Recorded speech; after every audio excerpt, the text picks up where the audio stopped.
عشق کی پہچان سنو، رضا عشق کی پہچان سنو۔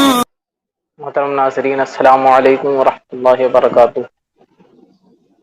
جیسا کہ آپ لوگ جانتے ہوں گے کہ جمعے کو روز لیگل اویئرنیس ویب سیریز کے اوپر فیضان مصطفیٰ صاحب اور انل ماہیشوری صاحب کا ایک پروگرام ہوا جو اعلیٰ حضرت کے تعلق سے تھا۔ ایک کتاب syncretic Islam life and times of Ahmad Raza Khan Fazil Barelvi, جس کے آتھر انل ماہیشوری اور کو آتھر ریچا سنگھ ہیں، اس تعلق سے یہ پروگرام ہوا تھا اور پروگرام بہت ہی اچھا رہا۔ لیکن اس پروگرام میں کچھ ایسی باتیں بھی سامنے آئیں جس سے امام محمد رضا خان فاضل بریلوی کی شخصیت پر داغ لگ سکتے تھے، اور کچھ شبہات آپ کی شخصیت کے تعلق سے جنم لے رہے ہیں۔ ان شبہات کو دور کرنے کے لیے ہم آج اب رابطہ کر رہے ہیں اپنے دوست جناب مفتی پٹیل عبد الرحمن مصباحی صاحب سے کہ حضرت سے کچھ سوال کریں گے اس کے تعلق سے۔ تو آئیے ناظرین،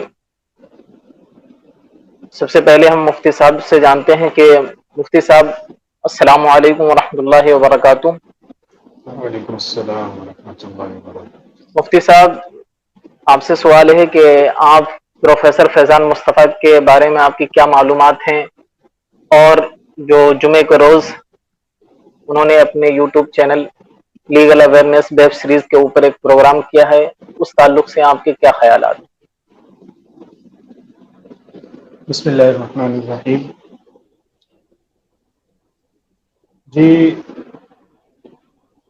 ایڈوکیٹ فیضان مصطفیٰ صاحب بڑے مشہور لائر ہیں اور لا ٹیچر بھی ہیں، بلکہ نلسار یونیورسٹی حیدرآباد میں جو لا سے متعلق ہے اس کے وائس چانسلر بھی ہیں۔ اس سے پہلے اڑیسہ میں بھی یہ پڑھا چکے ہیں، اور علی گڑھ سے ان کی پی ایچ ڈی ہے۔ بیسیکلی لیگل اویئرنیس سیریز کے ذریعہ وہ لوگوں میں بیداری پیدا کر رہے ہیں، کانسٹیٹیوشن کے حوالے سے، قانونی چارہ جوئی کے حوالے سے، اور قانونی حقوق کے حوالے سے، یعنی جس کو آپ ہندی میں کہتے ہیں کہ سنویدھانک حقوق، ان کے حوالے سے لوگوں میں بیداری پیدا کرنے کا ایک کام ان کے ذریعہ بڑے پیمانے پر ہو رہا ہے۔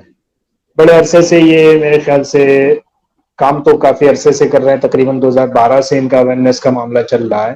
لیکن رویش جی کے ساتھ جب سے انہوں نے آنا شروع کیا این ڈی ٹی وی پہ 3-4 سال سے یا 5 سال سے، تب سے ان کو ایک شہرت حاصل ہوئی ہے اور لوگوں میں ایک پہچان بنی ہے ان کی۔ اور لا کے معاملے میں قانون داں کی حیثیت سے ان کا پایہ بہت مضبوط ہے، ان کا مطالعہ بہت وسیع ہے۔ بھارت کے آئین کے متعلق ان کی معلومات کا دائرہ بہت وسیع ہے، اور اس میں کسی کو دو رائے نہیں ہو سکتی۔ رہی یہ بات کہ کل جو ان کا پروگرام، بلکہ جمعہ کے روز جو ان کا پروگرام ہوا جی لیگل اویئرنیس سیریز کے ٹائٹل کے تحت ہی یہ بات ہوئی، امام پلیٹ فارم سے یہ بات ہوئی، امام محمد رضا محدث بریلوی رحمۃ اللہ علیہ کے حوالے سے، جو انل ماہیشوری صاحب نے بک لکھی سنکریٹک اسلام جی کے ٹائٹل کے ساتھ، اس کے ضمن میں ساری باتیں وہاں ہوئی، اور ایک پروگرام انہوں نے مرتب کیا تھا۔ مجموعی حیثیت سے اب اسے ایک مفید پروگرام کہہ سکتے ہیں، لیکن جس اعتبار سے کچھ شبہات اور بہت ساری غلط فہمیوں پر مبنی باتیں اس میں شامل ہوئی، یہ تحقیقی مزاج رکھنے والے افراد کے لیے قابل افسوس بات ہے۔ یعنی تحقیق پسند لوگ، علم پسند لوگ، علم دوست حضرات، ان لوگوں کو ایسی باتوں سے محفوظ رہنا چاہیے اور محفوظ ہونا چاہیے۔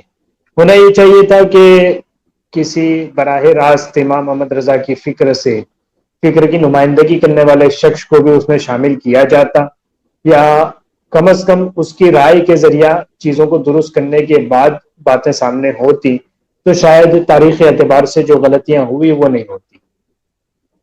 جی تو حضرت، دوسرا سوال آپ سے یہ ہے کہ اعلیٰ حضرت پر انگریز نوازی کے الزامات لگتے ہیں، ان میں کیا حقیقت ہے اور اس کو آپ کس طرح سے دیکھتے ہیں؟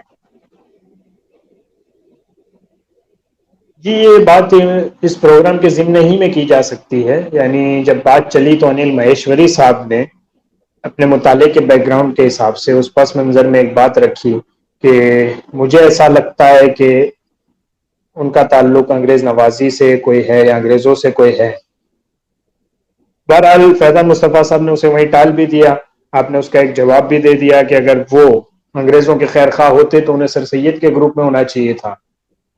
اگر وہ سر جی سید کو کافر تک کہہ رہے ہیں اور ان کے لیے فتویٰ ایشو کر رہے ہیں تو پھر ان کو انگریز نوازی سے جوڑنا یا انگریزوں کی کا خیر خواہ کہنا یہ بہت بعید بات معلوم ہوتی ہے اور صحیح معلوم نہیں ہوتی ہے. لیکن جہاں تک امام احمد رضا سے متعلق انگریز نوازی کا الزام ہے تو اسے آپ کہہ سکتے ہیں کہ یہ وہی پرانا سبق ہے یا وہی پرانی رٹ ہے یا وہی پرانی بڑھ ہے جسے دہرایا جا رہا ہے. یعنی یہ وہ باتیں ہیں جن کے جوابات ہمارے علماء کی طرف سے، فکر رضا کو فالو کرنے والے لوگوں کی طرف سے، محققین کی طرف سے، مصنفین کی طرف سے بار بار دیا جا چکا ہے. انفرادی سطح پر دیا جا چکا ہے، اجتماعی سطح پر دیا جا چکا ہے، اپنوں کے درمیان دیا جا چکا ہے، غیروں کے درمیان دیا جا چکا ہے، اور اسی کو بار بار ریپیٹ کیا جا رہا ہے. شاید اس کی وجہ یہ ہے کہ وہ کتابیں جو اس بارے میں غلط فہمیاں پیدا کرتی ہیں، مطالعہ بریلیت جیسی یا اور دوسری کتابیں، وہ اشاعت ان کی زیادہ ہو رہی ہے اور لوگوں تک پہنچائی جا رہی ہے، اس لیے غلط فہمیوں کا اندھیرا کم نہیں ہو پا. لیکن یہ اندھیرا اب چھٹا ہے، یہاں ایک روشنی ہوئی ہے. لوگوں نے یہ ماننا شروع کیا ہے کہ امام محمد رضا کا کسی بھی ایسے شخص سے کوئی تعلق نہیں ہے کہ جس نے اسلام کو نقصان پہنچانے کی بات کی ہو یا جس کی پالیسی اسلام کے مخالف رہی ہو، چاہے وہ انگریز ہوں، چاہے وہ مشرکین ہوں، چاہے وہ اسلام کی غلط زاویے سے تعبیر کرنے والے اندر کے لوگ رہے ہوں، مثلا قادیانی وغیرہ. بہرحال انگریز نوازی کا جو الزام ہے وہ خلافت موومنٹ کی لیڈرشپ کی مخالفت کی بنیاد پر لگایا جاتا ہے، ترک موالات میں شامل نہ ہونے کی وجہ سے لگایا جاتا ہے. سوال یہ ہے کہ اس میں کس کو اختلاف ہے. یعنی امام احمد رضا نے ترک حکومت کی حمایت کی کبھی مخالفت نہیں کی، بلکہ آپ نے خود بڑھ چڑھ کے جنگ بلقان کے چندے میں حصہ لیا ہے. آپ نے خود باقاعدہ طور پہ فتح و رضیہ شریف میں اس کی صراحت فرمائی ہے کہ ترک حکومت کی اعانت، اس کی مدد کرنا ہر مسلمان پر حسب استطاعت فرض ہے. جی تو اس سے تو معلوم ہوتا ہے کہ ترکوں کی مدد کرنے میں کوئی دو رائے نہیں ہے. جہاں تک انگریزوں کی مخالفت کی بات ہے، امام محمد رضا نے کھل کے ان کی مخالفت کی ہے. خود سر سید کی مخالفت براہ راست انگریزوں کی بالواسطہ انگریزوں کی مخالفت ہی مانی جائے گی. جی بالکل. تو اس جہت سے انگریزوں کی مخالفت پہ یا ترکوں کی حمایت پہ کوئی دو رائے نہیں تھی. نہ امام جی محمد رضا کا کوئی الگ نظریہ ہے، نہ وہ لیڈرشپ جو تھی اس کا کوئی الگ نظریہ ہو، چاہے علی برادران کہہ لیجئے، آزاد صاحب کہہ لیجئے، یا گاندھی نے جہاں وہاں شرکت کی تھی، وہ سارے معاملات لے لیجئے. بہرحال اس پر اتفاق رہا. امام محمد رضا بھی ترکوں کی حمایت میں رہے اور جی انگریزوں کی مخالفت میں رہے. بات یہاں تھی کہ کیا ترکوں کی حمایت میں شرعی امور کو، شرعی احکام کو بالائے طاق رکھ دیا جائے، یا انگریزوں کی مخالفت میں شرعی امور کو بالائے طاق رکھ دیا جائے. یعنی شرعی حدود سے باہر نکل کر کسی کی مخالفت یا شرعی حدود سے باہر نکل کر کسی کی موافقت، کیا اس کا کوئی تصور یا اس کا کوئی جواز ہو سکتا ہے؟ تو خلافت کی لیڈرشپ وہ ہے جو کہتی ہے کہ سیاست کے لیے ہم سب کچھ قربان کرنے تیار ہیں، ہم اسلام اور کفر کو ملا بھی دیں گے، شرک کی آمیزش بھی چلا لیں گے، ممبروں پہ لا کے مشرکین کو بھی بٹھا دیں گے، ہم خود بھی مندر میں جا کے سجدہ ریز ہو جائیں گے. یعنی یہ جو ایک اختلاط والی باتیں ساری تھی کہ ہمیں بس غرض اس سے ہے کہ ہماری سیاسی جد و جہد کامیاب ہونی چاہیے، اس کے لیے مذہب کی یا دین کی یا اسلام کی بلی چڑھانی پڑے، ہمیں اس سے کوئی فرق نہیں پڑتا. امام احمد رضا کہنا چاہ رہے ہیں کہ یہ ساری جد و جہد ہونی چاہیے، مگر اس کا یہ مطلب نہیں ہے کہ آپ اپنے مسلمان ہونے کی حیثیت کو بھول جائیں یا فراموش کر دیں. علی برادران جب امام محمد رضا کے پاس حاضر ہوئے ہیں کہ آپ ہمارا ساتھ دیجئے، تو آپ نے صاف لفظوں میں یہ فرمایا کہ آپ کی سیاست الگ ہے، ہماری سیاست الگ ہے.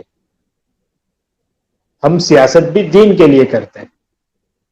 بریلی میں جو سارا معاملہ ہوا، مولانا سید سلیمان اشرف بہاری کی جو تقریر ہوئی مسٹر آزاد کی موجودگی میں، اور اس میں خلافت موومنٹ کے لیے آپ نے سوالات کیے اور اس کا کوئی جواب نہیں بن پایا.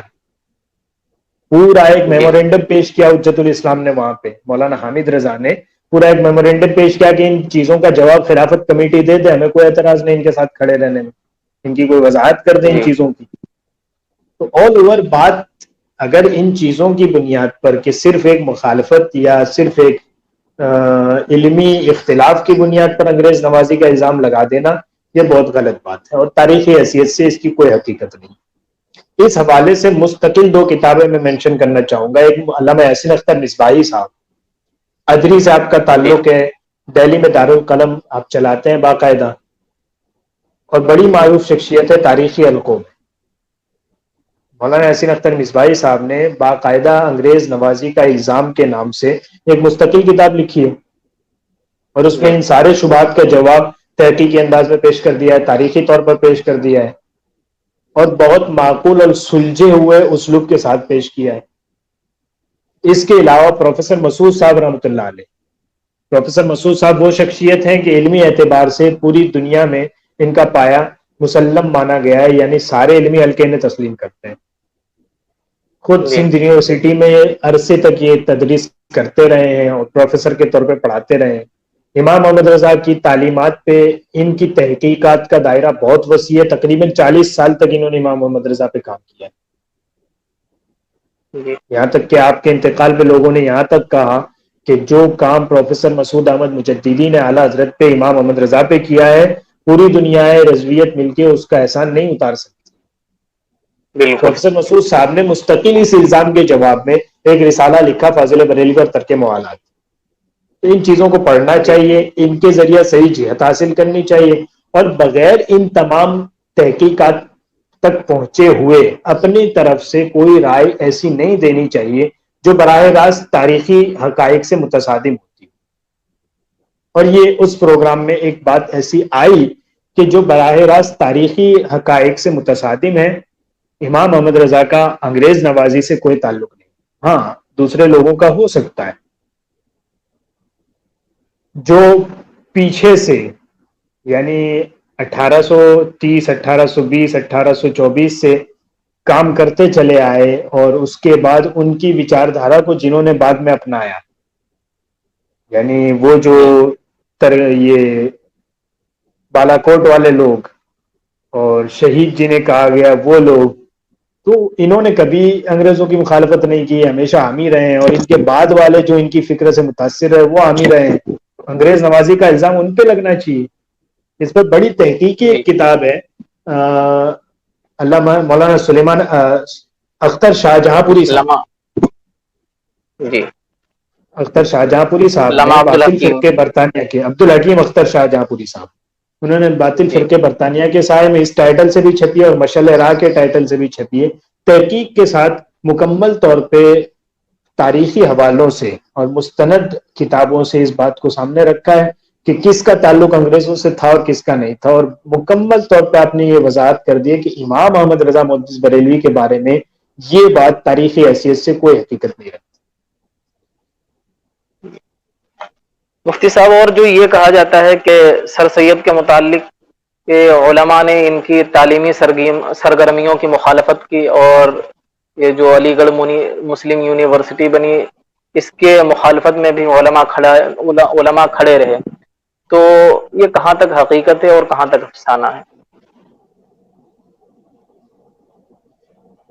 یہ چونکہ اس گفتگو سے سارے آپ نے سوال مرتب کیے ہیں، تو اسی گفتگو میں فیضان مصطفیٰ صاحب ضمناً اس بحث کو لائے ہیں اور بہت اجمالی طور پہ کر کے گزر گئے ہیں کہ سر سید کے خلاف بھی ایک فتویٰ منگایا گیا اور ساری باتیں ہوئی اور جی علماء سر سید کے مخالف رہے.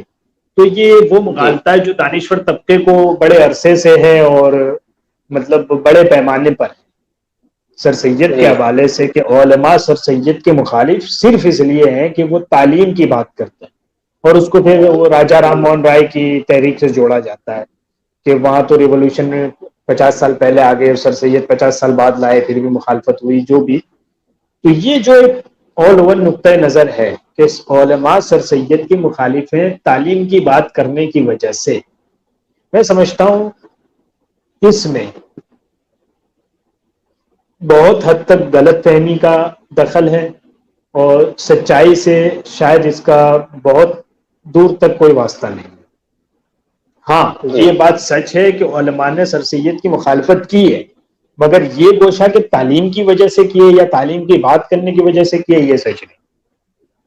تو آپ یہ کہہ سکتے ہیں کہ علماء سر سید کے مخالف تھے تعلیم کی وجہ سے، یہ آدھا سچ ہے جو شاید پورے جھوٹ سے بھی زیادہ خطرناک.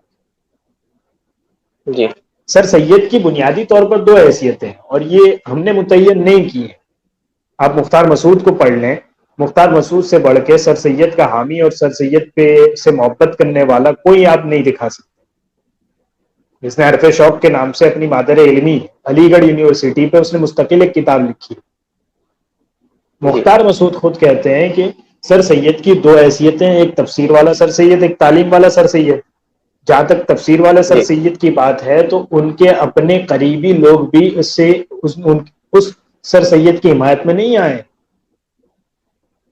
اور آپ اس کو تاریخی حیثیت سے بھی دیکھ لیں، مولانا حبیب الرحمان خان شیروانی صاحب جو علی گڑھ کی باڈی میں شامل ہیں اور علی گڑھ کے جی متحرک رکن بھی ہیں، اور آپ کے ان کو بانیوں میں شمار کیا جا سکتا ہے. جی ان کے ریمارکس پڑھ لیجئے تفسیر پر سر سید کی. تو جہاں تک تفسیر کا مسئلہ ہے کہ تفسیر والا سر سید، تو وہ ایک علمی اور اکیڈمک بحث ہے کہ آپ قرآن مقدس کی کسی آیت کی یا قرآن کی تفسیر اس طور پر کر سکتے ہیں یا نہیں کر سکتے ہیں، اور نہیں کر سکتے ہیں اگر تو اس پر آپ کیا حکم لگائیں گے. یعنی ایسی تفسیر کرنا جو نہیں کر سکتے ہیں وہ ناجائز کے دائرے میں آتی ہے، حرام کے دائرے میں آتی ہے، یا کفر تک چلی جاتی ہے. تو اس جی اکیڈمک بحث کے تحت علماء نے اس تفسیر کا جائزہ لیا، اور جو چیزیں جس حد تک غلط تھیں ان پر اس حد تک حکم نافذ کیا گیا. جی ایک بات رہا تعلیم والا سر سید، تو تعلیم والے سر سید کے دو پہلو ہیں. جی ایک پہلو یہ ہے کہ تعلیم سے مراد کیا ہے. تو ایک پہلو اس کا یہ نکلتا ہے کہ تعلیم سے مراد کہ ہم انگریزوں کی تہذیب بھی اپنا لیں، ان کی اخلاقی غیر اخلاقی تعلیم بھی اپنا لیں، اور ان کی ایک ذہنیت بھی لے لیں، اور فکری طور پر ان کے پیچھے پیچھے چلنے لگے. جی تو یہ وہ تعلیم والے سر سید کا پہلا رخ ہے جس سے شاید اکبر الہ آبادی بھی متفق نہیں ہے. اور اکبر الہ جی آبادی کو اگر آپ شاعر اور مزاحیہ شاعر کے طور پر نظر انداز کر جائیں تو اقبال جیسا مایہ ناز فلسفی یہ کہنے پہ مجبور ہے کہ ہم سمجھتے تھے کہ لائے گی فراغت تعلیم، کیا خبر تھی کہ چلا آئے گا الہاد بھی ساتھ. جی یعنی سر سید کی تعلیم کا ایک پہلو وہ ہے کہ جس کا تعلق تہذیب کے ساتھ ہے، جس کا تعلق غیر اخلاقی تعلیم کے ساتھ ہے، جس کا تعلق مغربی تہذیب کے تسلط کے ساتھ ہے، اور اس کے سامنے سرنڈر کر دینے کے ساتھ. جی تو اس کا حامی تو نہ اکبر الہ آبادی جیسا شخص ہو سکتا ہے، نہ اقبال جیسے فلسفی نے اس کو قبول کیا ہے. پھر امام محمد رضا جیسے مذہبی شخصیت سے یا امام محمد رضا جیسے مفکر سے جس کا تعلق مذہبی تعلیمات سے ہو، ان سے یہ امید کرنا کہ وہ حمایت کریں، ایسا کبھی نہیں ہو سکتا ہے. بلکہ یہ بنیادی طور پر سوچ ہی غلط ہوگی کہ امام محمد رضا اس معاملے میں تائید کرتے ہیں. ٹھیک ہے. رہا جی سر سید کا دوسرا تعلیمی پہلو، یعنی سر سید کے دو پہلو، تفسیر والا سر سید، جی تعلیم والا سر سید. تعلیم والا سر سید ایک تہذیبی طور پہ جو تعلیم کو مانتا ہے، اور ایک وہ پہلو کہ صرف تعلیم کو جدید ذرائع میں یا جدید شکل میں اختیار کیا جائے، یعنی جدید تعلیمات کو حاصل کیا جائے اور ان کے ذریعے اسلام کی تبلیغ کو آگے بڑھایا جائے، مسلمانوں کو مضبوط کیا جائے، مسلم معاشرے کو تعلیم یافتہ بنایا جائے، جدید جی تعلیم کے ہتھیار سے انہیں لیس کیا جائے. اس اعتبار سے جی تعلیم کا تصور کہ جدید تعلیم حاصل کر کے ہم مضبوط بنیں گے، ہم ان کے تہذیبی غلام نہیں رہیں گے، ہم ان کے فکری غلام نہیں رہیں گے. جی اگر اس سر سید کی مخالفت کی بات ہو رہی ہے تو ہم چیلنج کرتے ہیں کہ کوئی ایک جملہ یا کوئی ایک فقرہ یا کوئی ایک رسالہ کوئی امام محمد رضا یا آپ سے تعلق رکھنے والے کسی شخص کے ذریعے آپ کے لٹریچر میں یا ان کی کتابوں میں یا ان کی تقریروں میں دکھا دیں. ممکن ہی نہیں آپ دکھا پائیں. اس لیے کہ امام احمد رضا نے بہت توازن سے کام لیا ہے. جہاں آپ نے تفسیر والے سر سید کی مخالفت کی ہے اور تہذیبی تعلیم کے قائل سر سید کی مخالفت کی ہے، وہاں صرف جدید تعلیم سے مسلمانوں کو آراستہ کرنے اور جدید تعلیم کے ہتھیار سے لیس کرنے کی بات کرنے والے سر سید کا جو پہلو ہے، اگر اس کی بات کریں تو خود امام احمد رضا کے خلیفہ وہاں سید سلیمان اشرف بہاری علی گڑھ میں دینیات کے صدر رہ چکے ہیں. جی وہاں کی نصاب کمیٹی میں سلیمان ندوی کے ساتھ مولانا حبیب الرحمان خان شیروانی کے ساتھ مستقل طور پہ جو دو لوگ شامل ہیں، ان میں ایک سید سلیمان اشرف بہاری اور دوسرے مولانا امجد علی اعظمی صدر الشریعہ رحمۃ اللہ علیہ.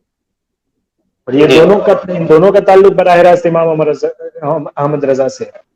تو یہ کہنا کہ تعلیم کی بنیاد پر سر سید کی مخالفت کی گئی، یہ سچی بات نہیں ہے، یہ تاریخی طور پہ غلط بات ہے.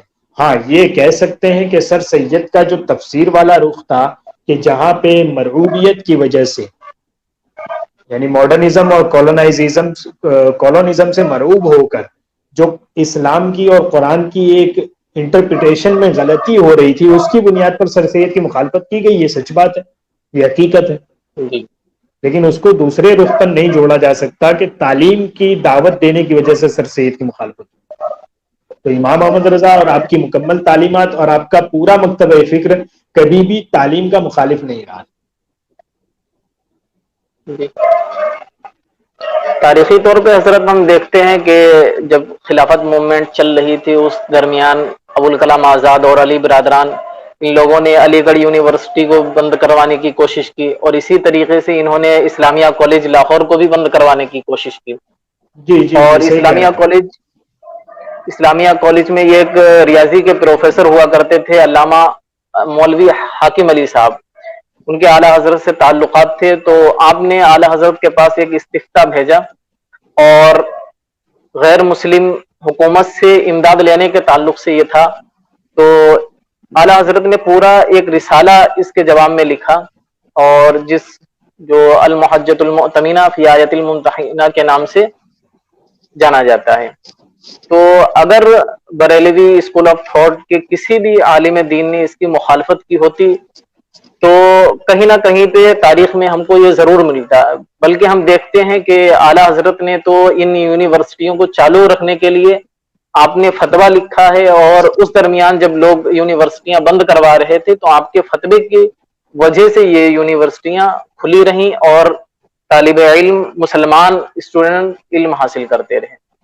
یہاں آپ غور کریں نا، یہ بہت اچھی بات آپ نے جوڑی ہے، میں اس کی تھوڑی سی وضاحت کروں. یہاں آپ غور کریں نا کہ ایک طرف تو یہ الزام ہے کہ سر سید کے مخالف ہیں تعلیم کی وجہ سے، اور ایک طرف جب وہ تعلیم کو جاری رکھنے کا فتویٰ دے رہے ہیں تو یہ الزام ہے کہ یہ انگریزوں کی مخالفت نہیں کرنے دیتے ہم کو، انگریز جہاں امداد دیتے ہیں ایسے ادارے چالو رکھوانے کی بات کر رہے ہیں. جی تو اس سے تو محسوس ہو رہا ہے کہ آپ کا مقصود مخالفت کرنا ہی ہے، جی بالکل حق تک پہنچنا، درست راہ تک پہنچنا، صحیح طریقے لائحہ عمل تک پہنچنا، یہ مقصود نہیں ہے. جی بس چونکہ جی آپ سر سید کے خلاف ہیں تو ہم آپ کو غلط کہیں گے، آپ خلافت تحریک کے خلاف ہے تو ہم آپ کو غلط کہیں گے. جی معلوم تو یوں ہوتا ہے جیسے امام محمد رضا کے ساتھ زیادتی ہو رہی ہو، کہ اتنے جی توازن بالکل سے چلنے کے بعد بھی ان پر اس طرح کے الزامات لگائے جا رہے ہیں.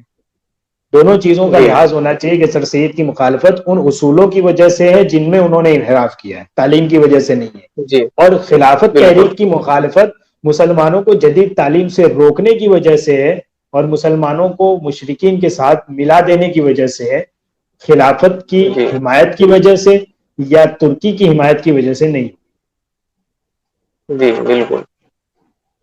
حضرت آپ سے ایک اور سوال ہے کہ عام لوگوں کو یہ شکایت رہتی ہے، جیسا کہ انل ماہیشوری صاحب کو بھی یہ شکایت ہے کہ اعلیٰ حضرت کے وصال کے بعد آپ کا مکتبہ فکر یعنی آپ کا اسکول آف تھاٹ کہیں نہ کہیں کمزور پڑ گیا آپ کے بعد. اس کے بارے میں آپ کیا کہیں گے؟ اور اسی پروگرام میں فیضان مصطفیٰ صاحب اور انل ماہیشوری صاحب کے درمیان یہ بات بار بار کہی گئی کہ بریلوی مکتبہ فکر یعنی اسکول آف تھاٹ یہ ری ایکشن کا نتیجہ ہے، یعنی یہ وہابی ازم کی مخالفت پہ بیس کرتا ہے، یعنی اس کا اپنا کوئی اسٹینڈ نہیں ہے. اور تو اس کے بارے میں آپ کے کیا خیالات ہیں، آپ کیا کہیں؟ آپ نے دو سوال کر دیے ہیں، تو میں چاہوں گا کہ دوسرے سوال کو پہلے میں لوں جی کہ جی جی، آپ یہ لے بات کرنا جو وہاں پہ جو بات ہوئی بھی ان دونوں کے درمیان، اور بار بار جی شاید اس کو مسلم طور پہ چونکہ بیان کیا جا رہا ہو ایسا محسوس ہو رہا تھا، تو بات یہ تھی کہ جی امام احمد رضا کی اسکول آف تھاٹ کی بنیاد وہابیزم کی مخالفت پر ہے، یعنی یہ جی عمل نہیں ہے، رد عمل ہے، جی جی اپنا ذاتی طور پہ ان کا کوئی نظریہ نہیں تھا، بس وہابیوں کی مخالفت کرنی ہے، یہی ان کی بنیاد تھا۔ تو یہ جی شاید تاریخ سے ناواقفی کی وجہ سے یہ معاملہ سامنے آیا ہے، یا پھر ہونا یہ چاہیے کہ اگر آپ کسی موضوع پہ ڈسکشن کر رہے ہیں تو اس کے متعلقہ اجزاء پر کم از کم اتنی معلومات ہو جائے کہ یہ بات قاری تک نہ پہنچنے پائے، یا کوئی تاریخی جی ایسی غلط معلومات قاری تک نہ پہنچے جس کی وجہ سے اپنے ماضی سے وہ بدگمان ہو جائے۔ جی بالکل کم از کم اتنی معلومات کے ساتھ کسی بھی موضوع پہ آپ کو آنا چاہیے۔ تو وہاں جی یہ بات تھی کہ اس پر بیسڈ ہے، حالانکہ یہ معاملہ ایسا نہیں ہے۔ معاملہ یہ ہے، یہاں بھی میں ایک اگر بہت لمبی بات کرنے کی بجائے میں ایک ڈاکیومنٹ، ایک کتاب مینشن کر دیتا ہوں، مولانا اسید الحق صاحب، شہید جی بغداد رحمۃ اللہ علیہ۔ بڑا علمی ان کا معیار تھا، بڑا ایک علمی تعارف رہا ان کا پوری زندگی، اور ایک مسلم علمی حیثیت کے ساتھ دانشور طبقے اور دینی طبقے دونوں طبقوں میں ان کی ایک مقبولیت رہی ہے۔ انہوں نے خیر جی آبادیت کے نام سے ایک کتاب لکھی ہے، اور اس کتاب کے اندر واضح طور پہ ان خطوط کی نشاندہی کی ہے کہ جس پر یہ تسلسل چلا ہے، یعنی اہل سنت و جی جماعت جو 1400 سالہ امت کا منہج ہے، جو سبیل المومنین ہے، جو امت کی راہ ہے، وہ تسلسل کے ساتھ آگے بڑھی ہے، اور امام احمد رضا نے اسی کو آگے بڑھایا۔ تو جو اہل سنت جی کا تسلسل چلا آ رہا تھا اسی کو آگے آپ نے بڑھایا۔ ہاں اتنا ہوا کہ چونکہ آپ نے اس کی نمائندگی کی اپنے دور میں، اور بریلی سے آپ نے نمائندگی کی، تو اس جگہ کی طرف نسبت کرتے ہوئے بریلوی کہہ دیا جاتا ہے آپ کے پیروکاروں کو یا آپ کو ماننے والوں کو۔ جی تو یہ اس تسلسل کی نمائندگی کی وجہ سے کہا گیا ہے، یہ نہیں کہ چونکہ وہابی ازم کو اپوز کیا جاتا تھا اس لیے یہ بریلوی ہو گیا، ایسا نہیں، پہلی بات۔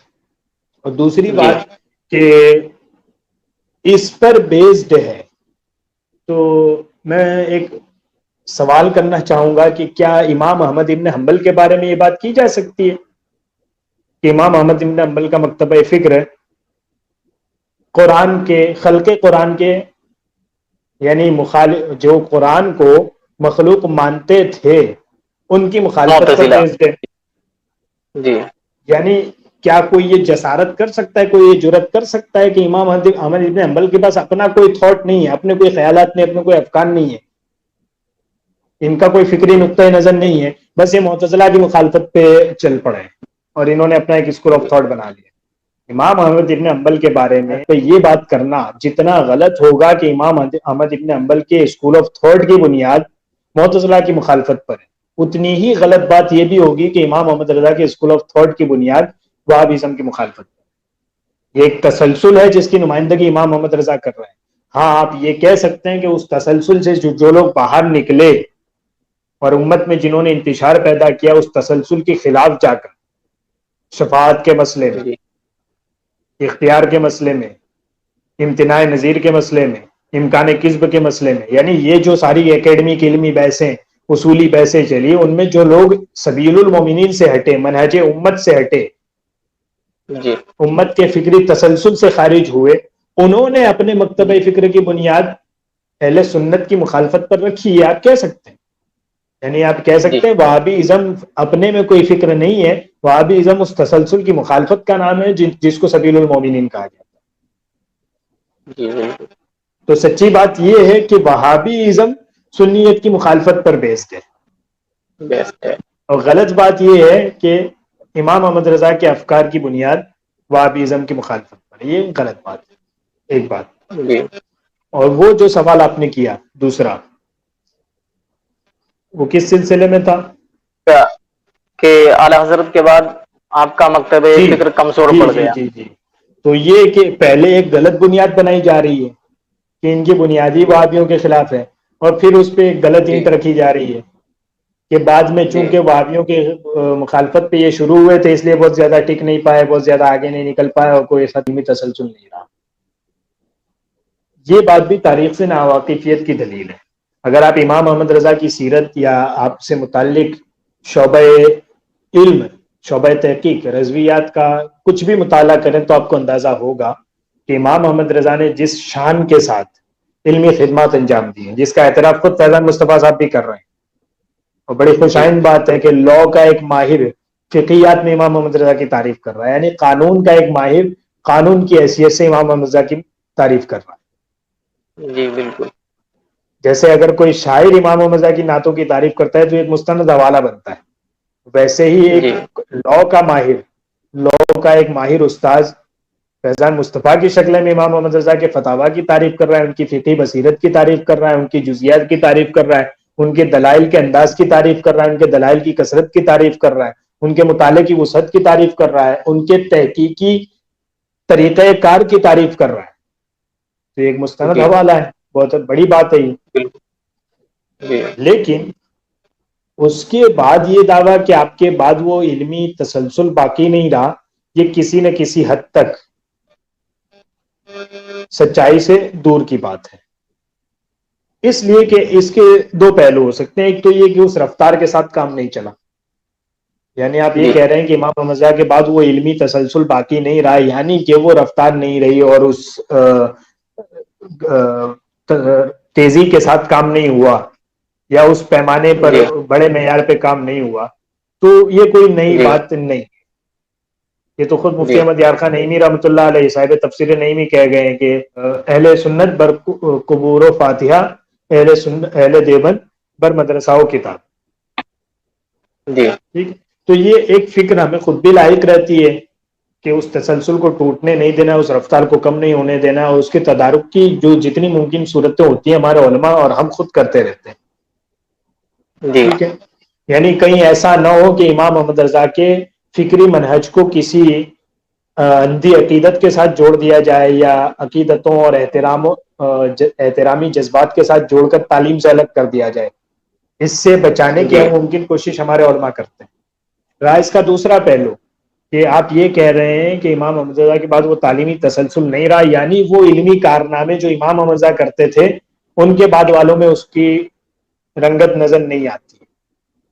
جی تو یہ بذات خود ایک غلط دعویٰ ہے، اور بغیر دلیل کے یہ دعویٰ ہے. ورنہ اگر آپ غور کریں، ان کارناموں کی فہرست دیکھیں، امام محمد رضا نے افراد سازی اتنے بڑے پیمانے پر کی ہے کہ آپ کے بعد مفتی اعظم ہند، آپ کے صاحبزادے، آپ کے خلیفہ، ان کی جی خدمات آپ دیکھ لیں. بطور صوفی انہوں نے شدی تحریک کے خلاف جتنا بڑا کام کیا ہے، شاید شدی تحریک کے خلاف اتنا بڑا کام کسی اور کا نہیں. جی یعنی آپ کو براہ راست یوں نظر آتا ہے جیسے خواجہ غریب نواز رحمۃ اللہ علیہ کا فیضان اس دور میں حضور مفتی اعظم ہند پر جھوم جھوم کر برس رہا ہو، اور وہ جی ایک شان آپ کو فیضان میں عطا ہو رہی ہو حضرت خواجہ غریب نواز کے، کہ جہاں ہزاروں مشرکین کو آپ کلمہ پڑھا رہے ہیں اور ہزاروں مرتدین کو آپ دائرہ اسلام میں واپس داخل کر. جی دوسری شخصیت آپ کے دوسرے صاحبزادے حجت الاسلام مولانا حامد رضا صاحب، بڑے جی سیاسی کارنامے، ان کی سیاسی بصیرت ان کی تاریخی طور پر مسلم ہے. رضویات پہ تھوڑی بھی بصیرت رکھنے والا شخص یہ مانتا ہے کہ مولانا حامد رضا کی سیاسی بصیرت کا کوئی جواب نہیں. جی پھر مولانا صدر فاضل، مولانا سید نعیم الدین مراد آبادی صاحب، آپ کے خلیفہ، صاحب خزائن العرفان، جی انہوں نے باقاعدہ سنی کانفرنس قائم کر کے، یعنی جمعیت علماء کے بالمقابل سنی کانفرنس قائم کر کے سیاسی پلیٹ فارم پر بہت بڑے پیمانے پر کام کا آغاز کیا. اس کی جی ساری تفصیلات اگر کوئی موقف دیکھنا چاہتا ہے، ماہنامہ سواد اعظم جو آپ خود نکالتے تھے مراد آباد سے، جی اس میں اس کی ساری تفصیلی داستان اور پوری تاریخی حیثیت اس کی دیکھ سکتا ہے، اس کے کارنامے دیکھ سکتا ہے. جی تو اس کے علاوہ فقہی منہج پہ مولانا صدر جی الشریعہ امجد علی اعظمی رحمۃ اللہ علیہ، بار شریعت جیسی عظیم کتاب اردو زبان میں فقہ کا شاہکار جس کو کہہ سکتے ہیں، یہ انہوں نے عطا فرمائی ہے. اور یہ امام محمد رضا کی بالکل تربیت یافتہ ہے. یعنی آج حالت یہ ہے کہ لوگ عالمگیری بعد میں دیکھ رہے ہیں، بہار شریعت پہلے دیکھ رہے ہیں. جی اس سے آگے چلے جائیں بالکل. آپ تو فقہ تصوف کے بعد تبلیغ اسلام غیروں تک دین کی دعوت پہنچانے کے لیے امام احمد رضا نے افراد سازی کر کے جس شخص کو تیار کیا ہے مولانا عبدالعلیم صدیقی میرٹھی رحمۃ جی اللہ علیہ، شاہ احمد نورانی صاحب کے والد صاحب. یعنی جی خود شاہ احمد نورانی رحمۃ اللہ علیہ کے کارناموں کی بڑی حیثیت ہے. یہ آپ کے والد صاحب ہیں، انہوں نے بر صغیر لے لیں، مشرق وسطیٰ لے لیں، یورپ لے لیں، امریکہ لے لیں، افریقہ لے لیں، اور دور دور کے ممالک لے لیں، آسٹریلیا لے لیں، بڑی بڑی یونیورسٹیوں میں جا کے لوگوں تک دین پہنچایا، جزیروں پہ جا کے لوگوں کو دین اسلام میں داخل کیا، دنیا بھر جی کی مشکل ترین زبانوں میں آپ کو عبور حاصل رہا، چائنا سے لے کر امریکہ تک کی یونیورسٹیوں میں آپ کے خطابات ہوتے رہے، برنارڈ شاہ تک سے آپ نے ملاقات کر کے اس کو دین اسلام کی دعوت پیش کی. برنارڈ شاہ آپ کی تقریر یعنی اسلام امن کا درس دیتا ہے، اس پہ حیرت سے بعد میں کہہ رہا تھا کہ اسلام اور امن کو آپ نے ایک ساتھ جوڑا تو میں حیران تھا کہ مطلب آپ کیسے اس پر تقریر کریں گے. برنارڈ شاہ جی نے یہ بات کی. تو مسئلہ یعنی یہ افراد سازی ہوئی، اور وہ علمی تسلسل جو امام احمد رضا نے قائم کیا تھا اور وہ تعلیمی نہج جو امام احمد رضا نے رکھا تھا وہ بہت دور تک پھیلا ہے. اس بیچ کے بعد، اس نسل کے بعد اگلی جنریشن کا آپ جائزہ لیں. مولانا صدر الشریعہ امجد علی اعظمی رحمۃ اللہ علیہ نے مدرسہ معینیہ اجمیر شریف میں باقاعدہ تدریس کے فرائض انجام دیے، اور اس سے جو نسل نکلی یعنی جی حضور حافظ ملت رحمۃ اللہ علیہ اور محدث اعظم مولانا سردار احمد صاحب رحمۃ اللہ علیہ، انہوں نے جی بر صغیر میں مدارس کا جال بچھا دیا. یہاں اگر آپ جی بات کریں الجامعۃ الاشرفیہ مبارک پور، انل مہیشوری صاحب خود کہہ رہے تھے کہ امام محمد رضا کے مکتبہ فکر کا عالی شان مدرسہ دیکھنا ہو تو مبارک پور چلے جائیے آپ. جی یہ ایک تسلسل قائم رہا. مولانا غلام جیلانی میرٹھی رحمۃ اللہ علیہ امام النحو آپ کو کہا گیا، ایک اجمی شخص جی کو امام النحو کہا جا رہا ہے، وہ بھی بر صغیر کی سرزمین میں اس آخری دور میں. یہ آپ کی علمی پختگی کی دلیل ہے اور امام محمد رضا کے بعد چلنے والے فکری تسلسل کی دلیل ہے. ملک العلماء آپ کے براہ راست شاگرد اور آپ کے خلیفہ علم توقیت میں آپ کی خدمات ایسی ہیں کہ جس کا آج تک کوئی جواب نہیں. جی بالکل. ٹھیک ہے، تو یہ ایک تسلسل رہا.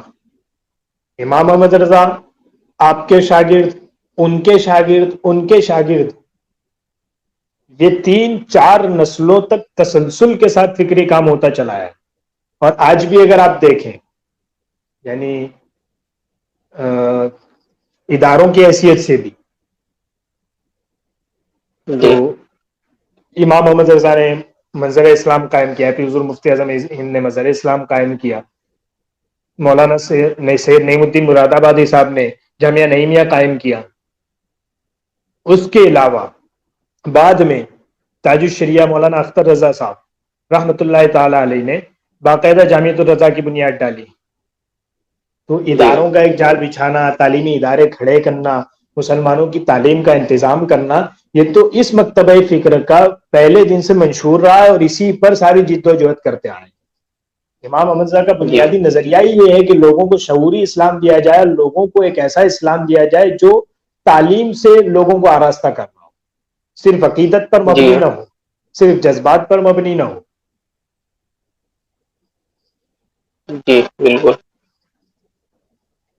تو حاصل یہ کہ جو بات ہوئی کہ بھائی امام محمد رضا کا مکتبہ فکر بعد میں وہ علمی کارنامے نہیں انجام دے سکا، یہ اس کا حقیقت سے تعلق نہیں ہے.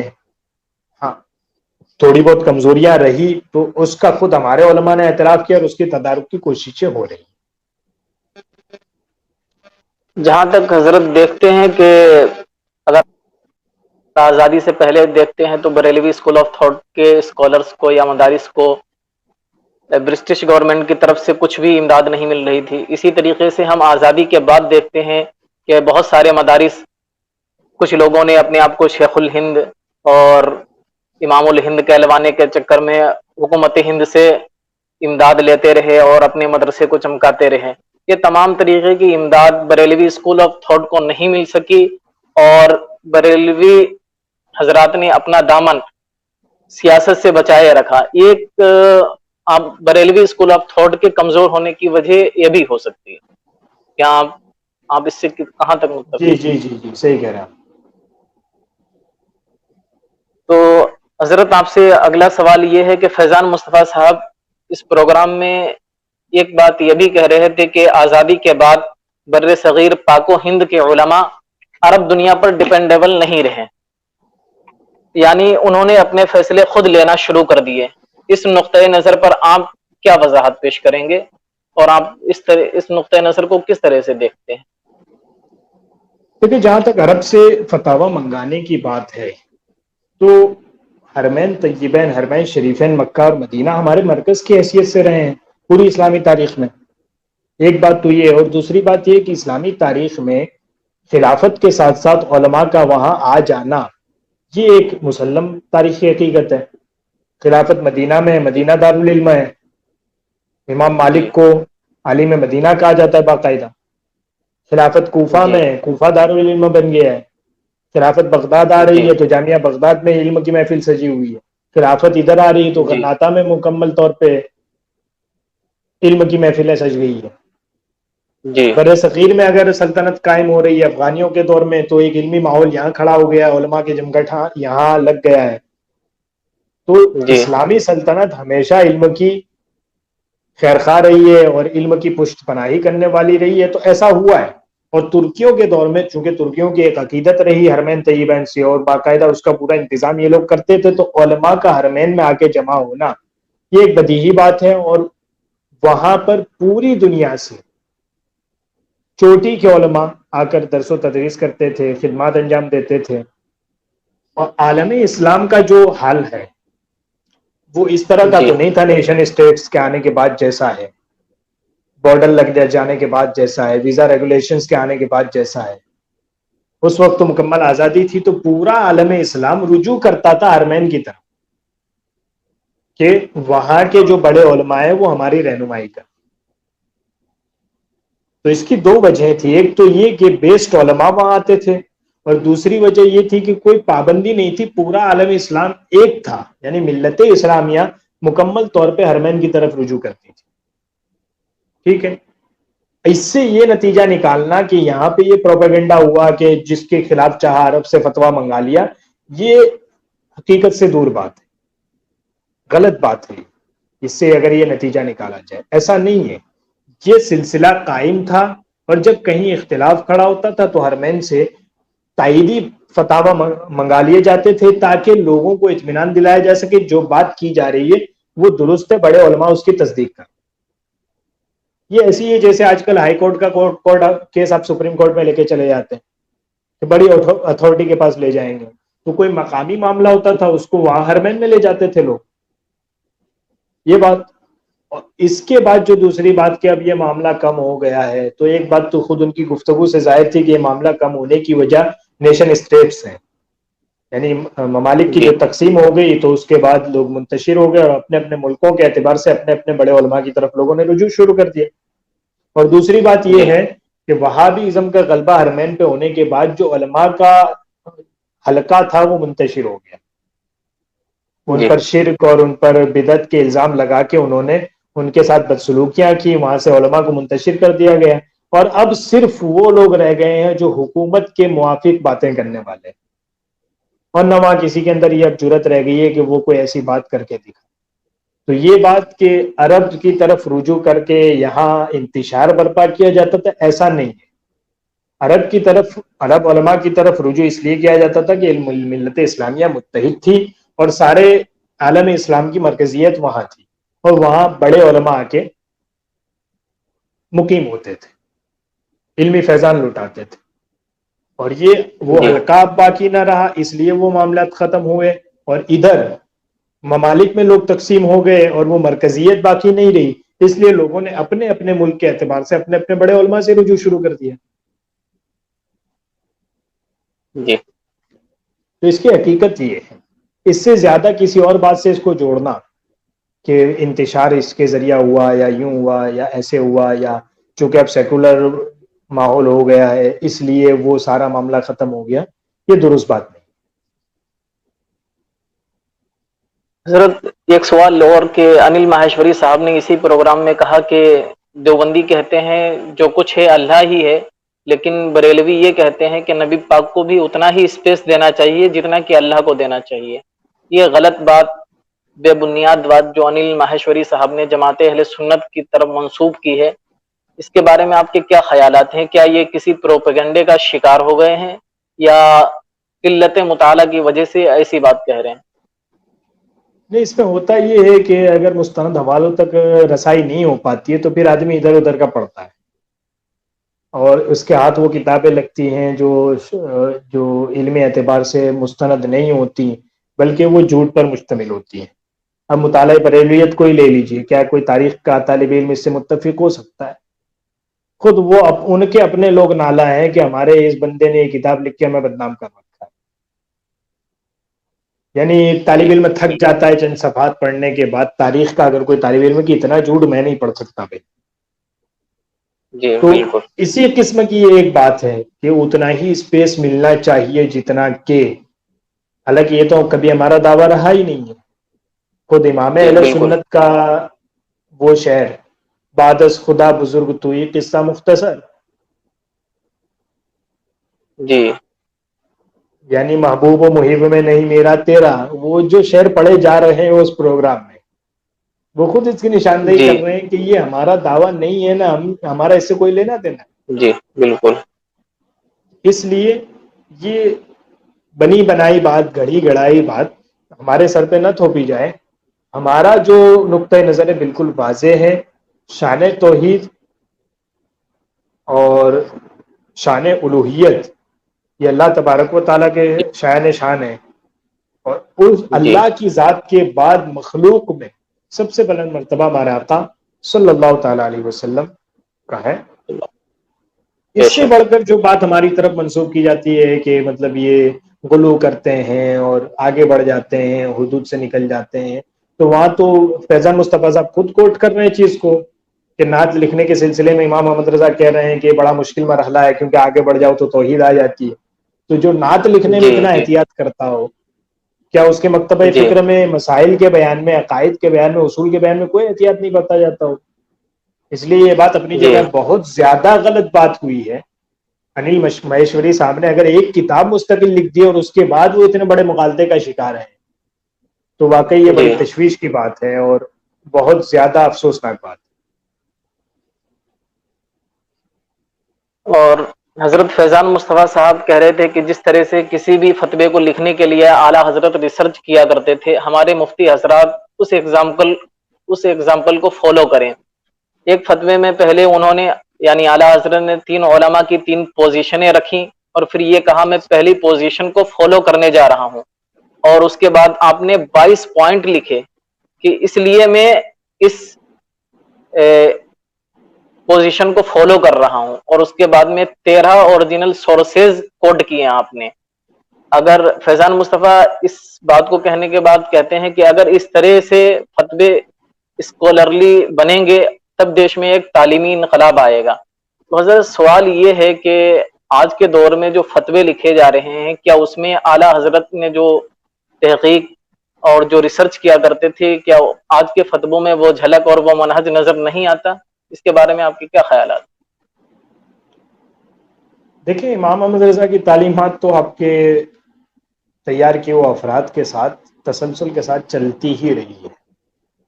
خود اگر اس جی منہج کی بات کی جائے فتاوا میں، تو حضور مفتی اعظم ہند رحمۃ اللہ علیہ مولانا مصطفیٰ رضا کی فتاوی مصطفیہ آپ دیکھ لیجئے، اسی رنگ میں نظر آئے گی آپ کو۔ جو امام جی محمد رضا نے ایک دلائل کی درجہ بندی کی ہے کہ قرآن، جی حدیث، اجماع، قیاس، کسی بھی مسئلے کو کوٹ کرنے کے بعد اگر قرآن سے آپ کوئی دلیل لا رہے ہیں تو پہلے قرآن کو رکھیں گے، نہیں ہے تو پھر پہلے حدیث کو رکھ لیں گے۔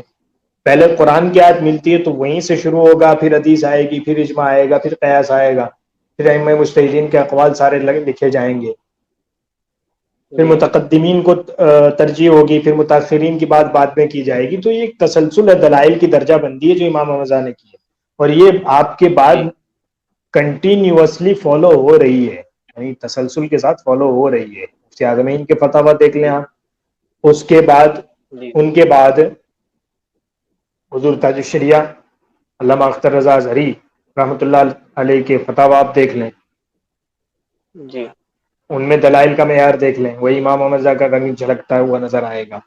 ادھر مفتی مطیع جی الرحمان صاحب کے فتاوی دیکھ لیں، وہی تحقیقی جی رنگ جھلکتا ہوا نظر آئے گا۔ خواجہ جی علم و فن خواجہ مظفر حسین صاحب کی تحقیقات دیکھ لیں، امام محمد رضا کا منہج، امام محمد رضا کے کا دلائل کا منہج بالکل آپ کے یہاں فالو ہوتا ہوا نظر آئے گا۔ جی موجودہ ماحول میں مفتی موقع کے مسائل جدیدہ مفتی نظام الدین صاحب کی کتابیں، ان کے فتاوی آپ دیکھ لیں، جی اسی تحقیقی منہج میں رنگے ہوئے نظر آئیں گے۔ تو یہ ایک تسلسل ہے جو امام محمد رضا کے اسکول آف تھاٹ میں چل رہا ہے، اور یہ انشاءاللہ چلتا رہے گا، کیونکہ یہ تعلیمی تسلسل ہے۔ امام محمد رضا نے بنیاد کو مضبوط کیا ہے، تو اس مضبوطی پر عمارت تعمیر ہوتی جائے گی۔ جی حضرت ایک اور سوال کہ فیضان مصطفیٰ صاحب نے یہ کہا کہ بریلوی مکتب فکر میں شدت بہت زیادہ ہے، اور دیوبندیوں کے بارے میں کہا کہ ان میں شدت کم ہو رہی ہے، اور جس کے لیے طارق جمیل صاحب کا ایک واقعہ کوٹ کیا۔ تو کیا یہ حقیقت ہے کہ بریلوی مکتب فکر میں شدت ہے، اور اس میں کمی کی کوئی گنجائش مستقبل میں نظر نہیں آتی؟ دیکھیں یہاں دو باتیں ہیں، ایک تو وہی پرانا الزام ہے، جیسے وہ انگریز نوازی والا ایک الزام لوگ دہراتے چلے آ رہے ہیں، ویسے ہی ایک پرانا الزام ہے کہ امام محمد رضا ہاٹ ٹیمپرڈ تھے، یعنی جی کیا کہیں گے آپ اس کو، سخت سخت سخت مزاج کہہ مزاج۔ لیجیے آپ، ٹھیک ہے۔ جی ایک تو یہ بات ہے، تو جہاں تک ہاٹ ٹیمپرڈ ہونے کا مسئلہ ہے، تو ہم اتنی گزارش کریں گے کہ غیرت مند ہونا الگ چیز ہے، ہاٹ ٹیمپرڈ ہونا الگ چیز ہے۔ کسی کی غیرت کو آپ اس کا غصہ نہیں قرار دے سکتے، ٹھیک ہے۔ جی خود اقبال کا اگر آپ مطالعہ کریں تو اقبال نے جو ریویو دیا ہے آپ کے بارے میں، جو ریمارکس ہے اقبال کے، جی وہ کیا ہے کہ آپ کے فتاوی میں، مولانا احمد رضا کے فتاوی میں بڑی گہرائی ہوتی ہے، اور بڑی تحقیقی بحثیں ہوتی ہے، ان کو رجوع کرنے کی حاجت کم پیش آتی ہے، اور اس کے بعد آپ جی کہتے ہیں کہ اگر مزاج میں سختی نہ ہوتی تو وہ حنیفہ وقت ہوتے۔ تو اس سے تو معلوم ہوتا ہے کہ مزاج میں سختی کی بات بھی ہو رہی ہے، وہ حنیفہ وقت ہونے کی بھی بات ہو رہی ہے، تو شاید یہ دو الگ الگ جہت سے باتیں ہوں۔ گویا کہ جی اقبال نے جب براہ راست امام محمد رضا کو پڑھا ہے تو بے ساختہ زبان سے نکلا ہے کہ یہ وہ حنیفہ وقت ہے، اور جب اقبال نے لوگوں کی سنی سنائی ہوئی باتوں پر اعتماد کیا ہے اور اس پروپیگنڈے کا شکار ہوئے ہیں، تو اسی کی ایک جھلک یہاں اس جملے میں نظر آ جاتی ہے کہ اگر سخت مزاج نہ ہوتے تو، جی ٹھیک ہے۔ تو اس میں احتیاط کرنا چاہیے کسی کی طرف اس طرح کی بات منسوخ کرنے میں، کیا سخت مزاج آدمی کے اندر اس شاعری کا رنگ نظر آتا ہے، وہ لطافت نظر آتی ہے، وہ وسیع خیالات نظر آتے ہیں، وہ ندرت خیالی نظر آتی ہے جو امام محمد رضا کی نعتیہ شاعری میں موجود ہے؟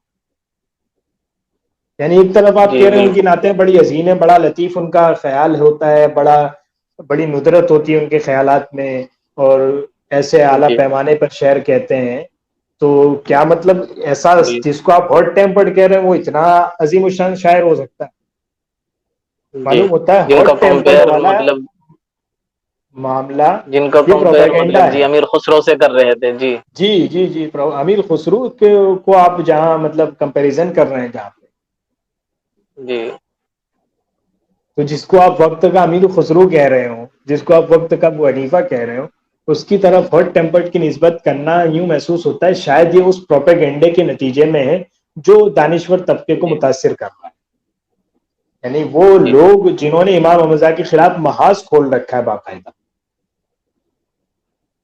تو ہماری دانشور حضرات سے بھی، دنیاوی درسگاہوں سے تعلق رکھنے والے حضرات سے بھی گزارش ہے کہ ان پروپیگنڈوں کا شکار نہ ہو، براہ راست پڑھنے کی کوشش کریں۔ آپ امام محمد رضا کو مطالعہ بریلویت سے کیوں سمجھ رہے ہیں؟ آپ امام محمد رضا کو فتاوی رضویہ سے سمجھیں، آپ امام احمد رضا کو تمہید ایمان سے سمجھیں، آپ ان کے رسائل کی روشنی میں سمجھیں۔ جب آپ کے پاس اصل ماخذ موجود ہے تو ثانوی حیثیت تک جانے کی ضرورت کہاں ہے؟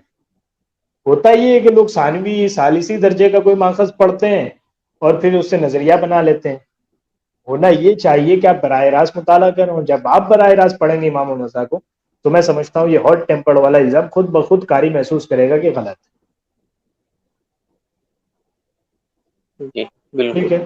اب رہی دوسری بات کہ بھئی طارق جمیل صاحب نے یوں کیا، صلاۃ و سلام پڑھا اور یہ کیا اور وہ کیا، اور ان کی طرف سے تو اب جی اپریشیٹ کیا جا رہا ہے اور ایک نرمی دیکھنے کو مل رہی ہے، تو کیا ادھر سے بھی اہل سنت و جماعت امام محمد رضا کے فالوورز کی طرف سے بھی کوئی نرمی کا پہلو نظر آئے گا، یا اس کی کیا امید ہے؟ ٹھیک ہے، جی مہیشوری صاحب نے کوئی اس کا جی واضح جواب نہیں دیا، لیکن ہم اتنی گزارش ضرور کریں گے، اتنا ضرور کہیں گے کہ ہم نے سختی کی کب تھی کہ ہم نرمی کریں گے؟ ہم جی نے تو بس بالکل اتنا کیا تھا کہ جس پر جو حکم لگ سکتا تھا قانون اسلام کے دائرے میں وہ ہم نے لگایا۔ چار باتوں کے بارے میں ہم نے کہا کہ یہ چار باتیں آپ کی غلط ہیں جو آپ کے چار بندوں نے کی ہیں، ان کی کوئی شرعی معقول وضاحت کیجئے، ورنہ تو پھر اس کو تسلیم کیجئے کہ غلط ہے۔ اس سے زیادہ کیا کیا ہم نے؟ تو سختی تو کبھی ہوئی نہیں تھی، اتنا تھا کہ جو قانون تھا اس کو ہم نے اپلائی کر کے دکھایا۔ یہ ایسے ہی ہو گیا جیسے مطلب کہ ایک بندہ امریکہ یا کینیڈا یا انگلینڈ کے قانون کے حساب سے یہاں آ کر کوئی جرم کرے جو یہاں انکانسٹیٹیوشنل ہو اور وہاں لیگل ہو، اور پھر یہاں ہم فیضان مصطفیٰ صاحب کہیں کہ بھائی آپ انلیگل کام کر رہے ہیں، آپ انکانسٹیٹیوشنل کام کر رہے ہیں، تو پلٹ کے کر رہے ہیں آپ سختی کر رہے ہیں۔ بھائی جو کانسٹیٹیوشن کے دائرے کے باہر جائے گا، جو لیگل ہونے کے دائرے کے باہر جائے گا، اس کو انلیگل کہنا یہ سختی نہیں ہے، یہ قانون کو کا نفاذ ہے، امپلیمنٹیشن آف لا ہے۔ ہم نے صرف اتنا کیا تھا، ہم نے کبھی سختی نہیں کی تھی۔ خود امام محمد رضا کے پورے لٹریچر میں بھی آپ دیکھیں گے کہ دلائل ہیں، معارضے کا انداز ہے، اعتراض کا جی انداز ہے، لیکن جس کو سختی کہا جاتا ہے وہ نہیں ہے۔ ٹھیک ہے، جی تو یہ بات کہ کہاں تک نرمی پیدا ہوگی یا کہاں تک ٹالرنس آئے گا، تو وہ پہلے سے ہی ٹالرنس بنا ہوا ہے۔ ہم تو صرف اصولی باتوں میں جہاں اختلاف ہوا ہے ان کی وضاحت طلب کر رہے ہیں آج تک۔ یہاں پر میں ایک بہت اور بات جوڑنا چاہوں گا کہ جو نرمی یا اس کی بات ہو رہی ہے کہ ادھر سے سافٹ پوائنٹ آف ویو آ رہا ہے، تو ایک بات جو فیضان مصطفیٰ صاحب بھی کر رہے تھے کہ تھانوی صاحب نے سر سید سے متعلق سوال ہونے پہ یہ دلیل پکڑی کہ بھئی چونکہ وہ میلاد مناتے ہیں تو ان کی مخالفت میں کیسے کر سکتا ہوں۔ جی تو یارو گزارش یہ ہے کہ ایک طرف تو یہ طبقہ ہے کہ جو ایک صدی سے امت کو اس بات پہ لڑا رہا ہے کہ میلاد منانا ٹھیک ہے کہ نہیں ہے، اور جی وہیں پہ تھانوی صاحب کہہ رہے ہیں کہ چونکہ وہ میلاد مناتے ہیں اس لیے ہم کیا کہہ سکتے ہیں اس بارے میں۔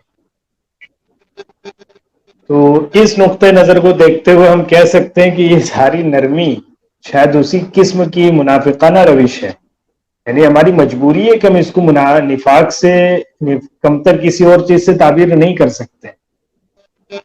جی تو یہ بات کہ تو سافٹ پوائنٹ آف ویو آ رہا ہے، تو سافٹ پوائنٹ آف ویو کا کیا مطلب ہے کہ آپ انتشار بھی برپا کریں اور اس کے بعد جب امت لڑ بھیڑ کے اس انتہائی مراحل میں پہنچ جائے جہاں بہت سارا نقصان ہو جائے، پھر آپ کہیں گے نہیں ٹھیک ہے سب اچھے ہیں سب صحیح ہیں، ہم آپ کا احترام کرتے ہیں۔ تو بات تو ان چار باتوں کی تھی، وہیں پہ بات ختم ہو جانی چاہیے تھی۔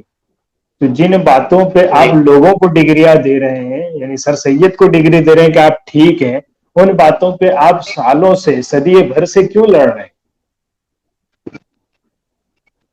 جی ٹھیک ہے، تو اس بات کا لحاظ ہونا چاہیے، ہماری طرف سے ایسی کوئی سختی والی بات نہیں ہوئی ہے۔ جو کچھ دینی احکام کی روشنی میں، دلائل کی روشنی میں بات ہو سکتی تھی، غلط باتوں پر تنبیہ ہو سکتی تھی اور اس پر حکم لگایا جا سکتا تھا، وہ ہم نے کیا ہے۔ اور یہ دیوبندی اسکول آف تھاٹ کے ہی لوگ ہیں جنہوں نے کرشن اور کنہیا کے جنم دن سے میلاد کو تشریح دی ہے، جی یہ بھی جی جی اسی جی اسکول آف تھاٹ کے لوگ ہیں۔ جی مفتی صاحب ایک اور سوال ہے کہ عام طور پر جو یہ کہا جاتا ہے کہ علماء سائنسی ایجادات کی مخالفت کرتے ہیں، اور جو کچھ بھی سائنس نئی چیز نئی ایجادات لے کر آتی ہے تو علماء اس کے ہاتھ دھو کے پیچھے پڑ جاتے ہیں، اس میں کہاں تک حقیقت ہے؟ جی میں بڑا حیران تھا فیضان مصطفیٰ صاحب نے ادھر شوگر والے مسئلے پہ بحث کرتے ہوئے اس بات کو ذکر کیا تھا. تو ایک ایگزامپل تو وہی ہے جو وہ خود کہہ رہے ہیں. یعنی یہ بات کم از کم امام احمد رضا سے متعلق تو وہ مان چکے ہیں. مطلب تو یہ ہے نا کہ جب لوگ کہہ رہے تھے شوگر حرام ہے اور شوگر نہیں یوز ہو سکتی ہے، اس وقت امام احمد رضا نے دلائل سے یہ بات ثابت کی اور پھر حرام کہنے والوں کو تنبیہ بھی کی. وہ جو فلا تزکوا انفسکم هو اعلم بمن اتقى، جو اپنے آپ کو بہت زیادہ پرہیزگار دکھا رہے تھے، ان کو آپ نے تنبیہ بھی کی ہے. تو یہ بات پرٹیکولرلی کرنا کہ علماء جو ایجادات کے مخالف ہی رہتے ہیں تو عام طور سے ناجائز کا ہی فتویٰ آتا ہے، تو یہ ایک قسم کی غلط فہمی ہے. ایک ذمہ داری اگر علماء کو دی گئی ہے کہ دین کے حوالے سے حلال و حرام کا علم لوگوں کے سامنے بیان کرنا ہے، تو وہ بیان کرتے ہیں. جو چیز حلال کے دائرے میں آتی ہے اس کو حلال کہتے ہیں، جو چیز حرام کے دائرے میں چلی جاتی ہے اس کو حرام کہہ دیتے ہیں. ایجادات کے بارے میں یہ نہیں ہے کہ علماء پہلے سے تیار بیٹھتے ہیں حرام ہی کہنا ہے ہم کو. ہاں، اس کے مختلف اجزاء پہ بحث ہوتی رہتی ہے. مثلا مائک استعمال کرنے کو حرام نہیں کہتے علماء، لیکن مائک کے ذریعے نماز کا کیا حکم ہے وہ ایک پورا الگ مسئلہ ہو جاتا ہے. تو اگر کوئی اس مسئلے کو لے کے کہہ رہا ہو کہ مائک کے استعمال کو علماء حرام کہتے ہیں، تو یہ بالکل ایسی بات ہے جو لا علمی کی دلیل ہے. اب یہاں یہ ضد پکڑنا یا اس قسم کا مطالبہ کرنا کہ نہیں جو کچھ آ رہا ہے آپ حرام کیوں کہہ رہے ہیں، آپ سب کچھ ہمارے لیے حلال کر دیں، تو یہ وہی بات ہوئی جو حدیث مبارکہ میں آیا کہ آخری دور میں لوگ شراب نام بدل بدل کے پیئیں گے. تو کیا نام بدل دینے سے علماء یہ کرتے ہیں کہ جی بڑی برانڈیڈ شراب آ رہی ہے تو آپ اس کو پی سکتے ہیں، وہ پرانی والی چونکہ وہ تو دارو آتا تھا اس کو نہیں پینا ہے؟ ایسا تو نہیں ہو سکتا نا. بالکل. تو یہ جو پوائنٹ آف ویو ہے کہ علماء نے ایجادات کی مخالفت کی، یہ درست نہیں ہے. تاریخی اعتبار سے بھی درست نہیں ہے اور طریقہ کار کے اعتبار سے بھی درست نہیں ہے. ورنہ اس کا نتیجہ تو یہ نکلے گا کہ پھر جو کچھ آتا جائے ایجاد کے نام پہ، کھیل کے نام پہ، رسم و رواج کے نام پہ، آزادی کے نام پہ، ترقی کے نام پہ، ان سب چیزوں کو پھر آپ اسلام کا لیبل لگا کے اپنا لیں گے. تو اگر اس کا لحاظ کر کے آپ یوں چاہتے ہیں کہ شاید علماء جو آئے سب کچھ جائز ہی جائز کر دیں تو ہماری مرضی اور ہماری خواہشات کے مطابق کا دین مل جائے، تو پھر آپ نے اسلام تو نہیں اپنایا نا، آپ نے تو اپنے من مرضی کی بات اپنائی، اپنے نفس کی پیروی کی، اپنے خواہش کے پیچھے چلے. تو خواہش کے پیچھے چلنا تو قرآن خود منع کرتا ہے. اس سے قرآن نے بڑی مذمت کی ہے خواہش کے پیچھے چلنے والوں کی. تو یہ اصل جو مرض ہے وہ خواہش کے پیچھے چلنے کا ہے. اس بیماری کی وجہ سے علماء کی جو مٹھاس ہے حلال و حرام میں تمیز کرنے کی، وہ مٹھاس اور وہ مٹھائی کڑوی نظر آتی ہے لوگوں کو. اصل بیماری یہ ہے کہ لوگ خواہش کے پیچھے چلنا چاہتے ہیں. علماء اپنی خواہش کے پیچھے نہیں چلتے ہیں، وہ اپنی من مرضی کے فتوے نہیں نکالتے، بلکہ قرآن اور سنت میں اور جو طریقہ کار ہے استخراجی مسائل کا اس کے مطابق اس پر پوری اس بحث کو رکھتے ہیں، انالائز کرتے ہیں اور جو حکم سامنے آتا ہے اس کو بیان کر دیتے ہیں. جی. تو مفتی صاحب آپ کا رضا گلوبل اسٹڈی موومنٹ کی جانب سے آپ کے ہم شکر گزار ہیں. اور محترم ناظرین، یہ ہمارا ریویو تھا اس پروگرام کے متعلق جو فیضان مصطفیٰ اور انل ماہیشوری صاحب کے درمیان ہوا تھا. السلام علیکم ورحمۃ اللہ وبرکاتہ.